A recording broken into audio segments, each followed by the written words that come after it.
Welcome back to the Common Sense Crypto channel, everyone. This is Rich making another video on XRP today, as usual. Therefore, wherever you are in this vast world, I hope you are all enjoying your day. I have to start with this before we discuss XRP. Check out Scott Besson's music here. I believe this as an economic historian with 40 years of market experience. In fact, I think I'm beginning to resemble it now. Additionally, I believe that we're in a unique geopolitical period, and I believe that a significant global economic reorganization will be necessary in the coming years. There is something on the equivalency of a new Bretton Woods, or even the Steel Agreement, if you want to consider it like a treaty. As a result, there's a significant likelihood that we will have to deal with the Treaty of Versailles during the following 4 years, and I want to take part in it. I've researched this. It's kind of it, I believe. Consider what he just said then. He seems to be discussing the emergence of a new financial system and the Fourth Industrial Revolution, I added. The final straw for me came when he brought up Bretton Woods, since we all know that he has previously brought up Ripple on several occasions. He added that this would be a worldwide economic event. I warned you that Donald Trump would bring about a new financial system. Numerous early retirements will be triggered by XRP, according to a prominent media figure. John Squire contends that a wave of early retirements among XRP holders may be triggered by the cryptocurrency's increasing value. I also want to remind you that you can get passive income if you don't have enough money from this run to live comfortably in retirement. Additionally, if you decide to cash out your XRP, you might use the funds to start a business that will enable you to work for yourself. There are numerous options available to you. If you receive a sizable sum of money quickly, you won't need to visit the bank to obtain a loan. You won't ever need a business associate. Since you will have the funds, you may handle everything by yourself. However, the concept of passive income patiently waiting for the right time to buy a shipping container still appeals to me. Check out Chris Larson's music here. If it hasn't got its shipping container moment, money isn't money.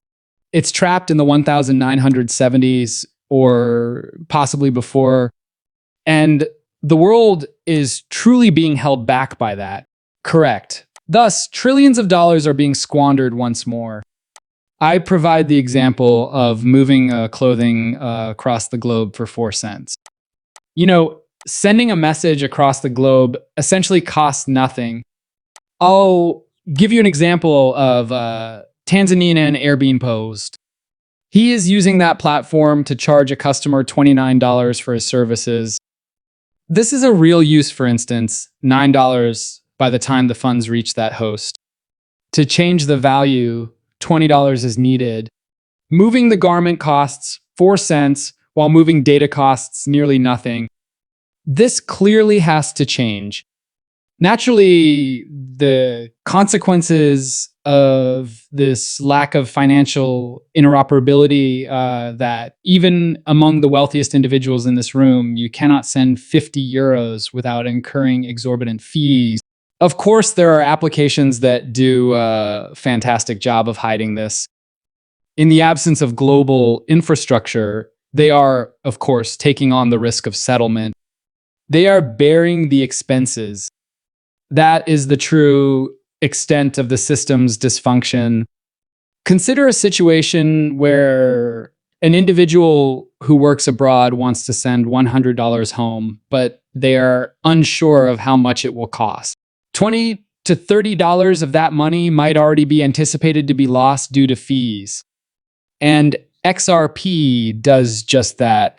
It resolves a significant issue within the banking system. People are genuinely unaware of how flawed the existing system is. However, a lot of money will move once the system is fixed. Every day, more money will flow since those fees will no longer be an issue. Thus, more transactions translate into more money flowing, which in turn causes XRP to move more value. and that moment is undoubtedly approaching. Wow, just tried to move money from a major bank for crypto-related investments, and they blocked my own money, remarked Fred Rispoli, the lawyer assisting us in the Ripple v. SEC case. Adoption on a large scale cannot happen soon enough. He's correct, too. Many banks will not let customers invest in cryptocurrency. Instead of using their bank account for Uphold, they must use a credit card. That must be altered. Now that banks are permitted to deal with digital assets like cryptocurrency, hopefully that will change. However, a significant update is required.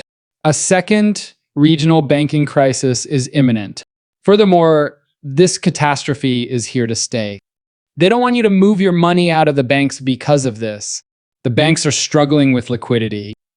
Do you really believe that they want you to withdraw your funds? No, because it leads to problems like this, and Basel III will make these problems worse. Bank after bank will fail if the banks don't take action before Basel III standards take effect, and that was already planned for a long time ago. Versen claims that by comparing XRP's valuation to pre-IPO stage, central banks all over the world have covertly adopted the cryptocurrency. Critics contend that institutions would have influenced the market if the price of XRP had been fixed. So whence did this fixed price for XRP originate? This was actually stated some time ago by the BIS and the IMF. Even looked for the video of Christine Lagarde discussing this while she was still employed at the IMF. We may set predetermined pricing for commodities that will increase in value, she suggested. In reality, XRP was what she was discussing at the time.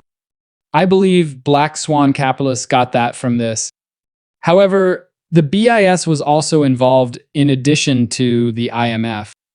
Furthermore, it wouldn't matter at this time whether there was a precept price. The banks and other institutions can now at last participate in digital assets. Their hands were tied till now. They were not permitted to have any contact with cryptocurrency.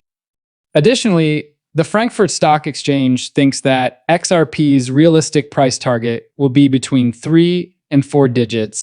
Therefore, I believe that after the banks launch XRP, it will have a fixed price if it reaches these price points. The bugs, in my opinion, are caused by their testing XRP at various price points. Although no one is certain of the exact cost, I believe that to be the true situation. Early on, it might be $150, and that price will increase over time as more institutions continue to onboard or a reasonable number of large banks launch XRP, in which case the price must be in the thousands. We're not entirely sure. And the reason I'm bringing this up again is because I see this on X every day. And there are a lot of various points of contention around this. Since they won't launch the system and have it fail because the price of XRP isn't high enough to move all of that value, setting the price would actually make sense. I noticed that financial institutions can handle cross-border payments by using XRP for liquidity thanks to RippleNet. Stellar uses blockchain technology to lower the cost and increase the accessibility of international payments. XRP and XLM have a number of benefits.